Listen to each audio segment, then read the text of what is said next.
তো আজকে ছিল সুজাতার বাসায় ইফতারের দাওয়াত। ও অনেক কিছু আয়োজন করেছে আমাদের জন্য। আমি ওকে বলেছিলাম যে বাঙালি ইফতার করতে চাই। তো ক্লাস করছিলাম, ক্লাস শেষ করে ওকে আবার রাতেবেলা নক করেছিলাম যে আমি আজকে লন্ডনে যাব, তোর ওখানে ইফতার করবো। আবার দাওয়াত করলো যে ঠিক আছে চলে আয়। ক্লাস শেষ করে বাস ধরে ওর বাসার উদ্দেশ্যে রওনা দিয়েছি। একটু আগে আগেই ক্লাস থেকে বের হয়েছি যাতে ওর সাথে আগে যেয়ে একটু গল্প টল্প করতে পারি। তো ওর বাস স্টপে নেমে আমি হেঁটে হেঁটে যাচ্ছিলাম। আজকের দিনটা মোটামুটি অনেক রৌদ্রোজ্জ্বল ছিল, কিন্তু একটু ঠান্ডা ছিল।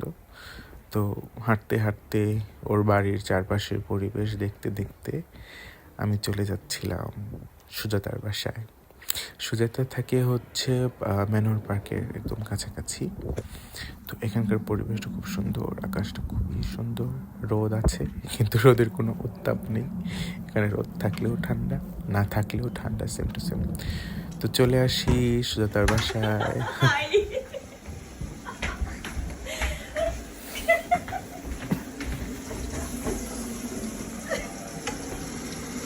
কি করতেছেন আপনি? রান্না করতেছি ডিম। এদিকে কি? গরু মাংস। ওরে বাবা,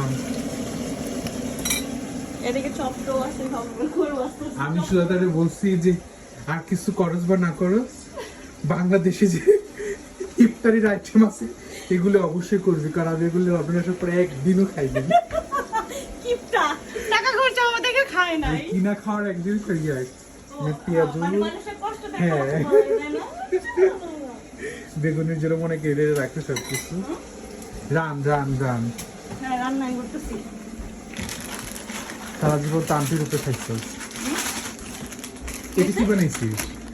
এটা হচ্ছে মিষ্টি হালকা আচ্ছা, জামাই। ও লাচ্ছি।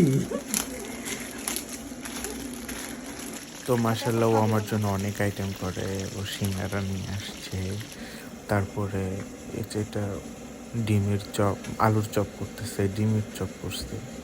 ও অনেকগুলো আইটেম করছে আমার জন্য। মানে লন্ডনে আসার পর আমি মানে বাঙালি যে আমাদের ইফতারি আমরা যেগুলো বলি এগুলোর জন্য আমি একদম হাই হুতাশ করতেছিলাম যে একদিন রোজার মধ্যে এইভাবে করা হয়নি। যাক, বান্ধবীর সুবাদে খাওয়া হলো।